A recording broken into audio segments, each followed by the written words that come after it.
அறிவோம் ஆரோக்கியம் நேயர்கள் அனைவருக்கும் அன்பான வணக்கங்கள். நான் ஸ்ரீவர்மா மருத்துவமனையின் மகளிர் சிறப்பு மருத்துவர் ஜெயரூபா. இந்த நாள் இனிய நாளாக அமைய என்னுடைய மனமார்ந்த வாழ்த்துக்களும் பிரார்த்தனைகளும்.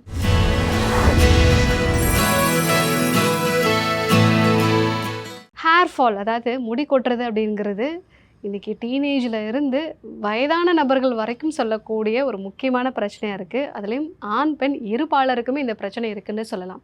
ஒரு நாளைக்கு 50 முடி வரைக்கும் கொட்டுது அப்படின்னா அது நார்மலான ஒரு விஷயந்தான். அதுக்கும் மேலே அதிகமாக போகுது அப்படின்னா தான் ஹேர் ஃபால் அப்படின்னு நம்ம சொல்லுவோம். ஸோ எதனால் முடி கொட்டுது, இதற்கான மூலிகைகள் என்னென்னலாம் எடுத்துக்கலாம், இதை பற்றி நம்ம இன்றைக்கி பார்க்க இருக்கிறோம்.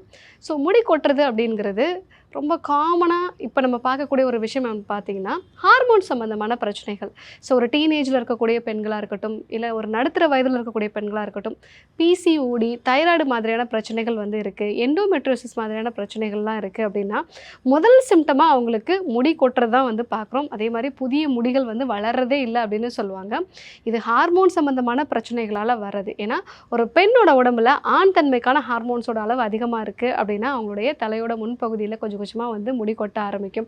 அதே மாதிரி இந்த முடியோட தடிமன் குறைய ஆரம்பிக்கும். ஸோ இன்னும் தைராய்டு மாதிரியான பிரச்சனை இருக்கிறவங்களுக்குலாம் பார்த்தீங்க அப்படின்னா அந்த முடி அப்படிங்கிறது வலுவிழந்து அடிக்கடி உடையக்கூடிய ஒரு தன்மையாகவும், இன்னும் அதனுடைய நிறம் கொஞ்சம் மங்கி போய் இந்த மாதிரி ஒரு ஜீவனே இல்லாமல் அந்த முடி இருக்கிறத பார்க்கலாம். ஸோ இது எல்லாமே ஹார்மோன் சம்மந்தமான பிரச்சனைகள்லாம் பார்க்கலாம். இது இல்லாமல் சத்து குறைபாடுகள்லேயே உங்களுக்கு முடி கொட்டலாம். நிறைய பேருக்கு ஹீமோக்ளோபின் கம்மியாக இருக்குது, வைட்டமின் B12 சத்து கம்மியாக இருக்குது, ஃபோலிக் ஆசிடோட லெவல் கம்மியாக இருக்கிறது. ஸோ புரோட்டீன் கம்மியாக இருக்கக்கூடிய உணவுகள் தான் அவங்க எடுத்துப்பாங்க. இந்த மாதிரியான ஒரு சத்து குறைபாடுகளோட வெளிப்பாடாக கூட உங்களுக்கு முடி கொட்டுதல் சம்மந்தமான பிரச்சனை இருக்கலாம். ஒரு சிலருக்கு பரம்பரை காரணமாக, ஸோ அவங்க ஃபேமிலியில் அப்பாவுக்கு தலையில் முடி இருக்காது, அதே மாதிரி தான் அடுத்தடுத்த ஜென்ரேஷன்லேயும் வரும். அதே மாதிரி அவங்க ஃபேமிலியில் அம்மாவுக்கு முடி கம்மியாக தான் இருக்கும். ஸோ அதே மாதிரி தான் அந்த குழந்தைகளுக்கும் அந்த முடி கொட்டுதல் அப்படிங்கிறது தொடர்ந்து இருந்துகிட்டே இருக்கும். ஸோ இது பரம்பரை காரணமாக வரக்கூடிய ஒரு விஷயம். ஒரு சிலருக்கு பார்த்தீங்கன்னா சடனாக ஒரு ஃபீவர் வந்துச்சு டாக்டர், அதுக்கப்புறமா ஒரு 2 மாதம் கண்டினியூஸாக முடி கொட்டுது, எனக்கு இருந்த முடியில் பாதி குறைஞ்சிருச்சு அப்படின்னு சொல்லுவாங்க. ரொம்ப முக்கியமாக டெங்கு ஃபீவர் வந்த பிறகு, அதே மாதிரி வைரல் ஃபீவர் வந்த பிறகு இந்த மாதிரி முடி கொட்டுதல் பார்க்கலாம். ஏன்னா இதில் உங்களுடைய ரத்தத்தில் பாதிப்பு வர்றதுனால அந்த முடியோட மயிர்கால்களுக்கு தேவையான அந்த ரத்த ஓட்டம் கிடைக்காம உங்களுக்கு முடி கொட்டுதல் இருக்கலாம். ஒரு சிலருக்கு பார்த்தீங்கன்னா நம்மளுடைய ஸ்கேல்ப் ஏரியாவில் இன்ஃபெக்ஷன் ஏதாவது இருக்குது. ஸோ ரொம்ப நாளாக டேண்ட்ரஃப் சம்மந்தமான பிரச்சனைகள் இருக்குது. ஸோ அதே மாதிரி சொரியாசிஸ் மாதிரியான பிரச்சனைகள்லாம் இருக்கும். இந்த மாதிரி பிரச்சனை இருக்கிறவங்களுக்கு அந்த ஸ்கேல்ப்புக்கான ரத்த ஓட்டம் கரெக்டாக கிடைக்காது. அதே மாதிரி ப்ரோட்டீனும் அவங்களுக்கு பாதிப்புகள் இருக்கும். இந்த மாதிரி பிரச்சனை இருக்கிறவங்களுக்கும் தொடர்ந்து முடி கொட்டுதல் சம்மந்தமான பிரச்சனைகள் இருக்கலாம். ஒரு சிலருக்கு பார்த்தீங்க அப்படின்னா ஏதாவது ஒரு மருந்துகளோட ஒரு பக்க விளைவாக, முக்கியமாக கேன்சருக்காக மருந்துகள் எடுத்துக்கிறாங்க, கீமோதெரப்பி இதெல்லாம் ஃபாலோ பண்ணுறாங்க அப்படின்னாலே அவங்களுக்கு அந்த முடி கொட்ட ஆரம்பிக்கும். ஆனால் மீண்டும் அது நார்மலான ஒரு கண்டிஷனுக்கு வர ஆரம்பிச்சிடும். ஸோ இந்த மாதிரி முடி கொட்டுதலுக்கு ரொம்ப காமனாக பார்க்கக்கூடிய விஷயங்கள்னு பார்த்தீங்கன்னா ஹார்மோன் சம்மந்தமான பிரச்சனைகளும், நியூட்ரிஷன் டெஃபிஷியன்ஸாக இருக்கிறது தான், சத்தான ஆகாரங்கள் எடுத்துக்காமல் இருக்கிறது. ஸோ இதான் ரொம்ப காமனாக நம்ம பார்க்குறோம். இது இல்லாமல் பொல்யூஷனில் போகிறதோ, இல்லை சில வகையான ஷாம்பூஸ் ரொம்ப ஹார்டாக யூஸ் பண்ணும்பொழுதோ முடி கொட்டுதல் இருக்கலாம்.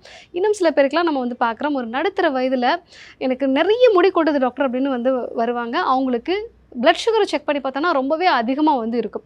சுகரோட ஆரம்ப கட்டத்தில் இல்லை அவங்களோட பிளட் சுகர் கட்டுப்பாட்டுக்குள்ளே இல்லை அப்படின்னாலும் முடி கொட்டுதல் சம்மந்தமான பிரச்சனைகள் இருக்கலாம்.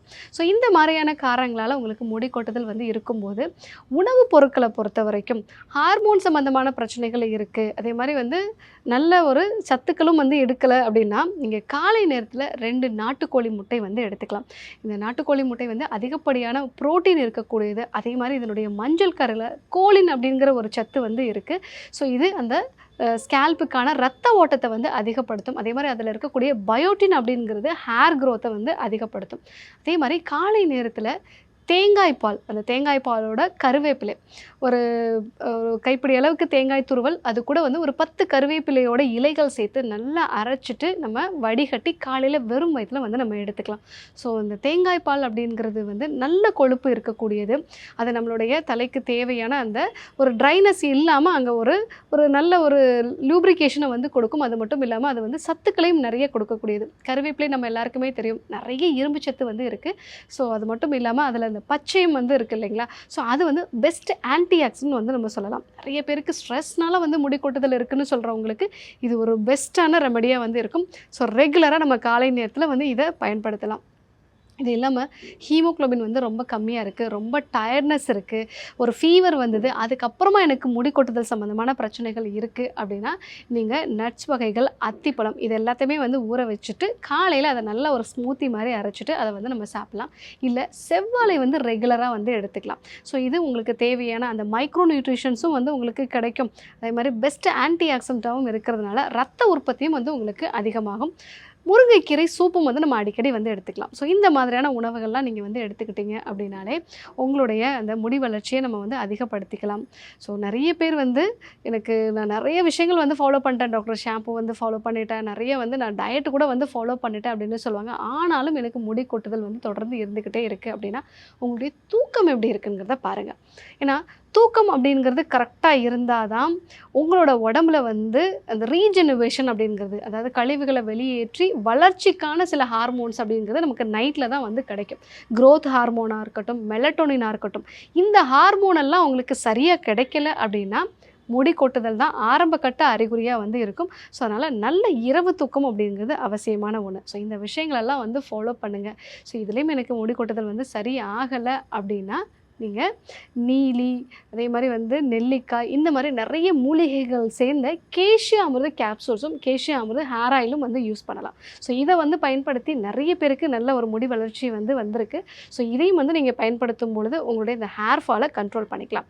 ஸோ முடி கொட்டுதல் அப்படிங்கிறது பெண் ஆண் இருவருக்குமே தலையாய பிரச்சனையாக வந்து இருக்குது. இதற்கான காரணங்கள் என்னென்ன உணவுகள்லாம் எடுத்துக்கணும் அப்படிங்கிறத பார்த்தோம். முக்கியமாக கேஷ்ய அமிர்த கேப்சூல்ஸ் எப்படி எடுத்துக்கிறது அப்படிங்கிறத நம்ம பார்த்தோம். இதே போன்று ஒரு நல்ல தகவலோடு உங்களை சந்திக்கிறேன். நன்றி, வணக்கம்.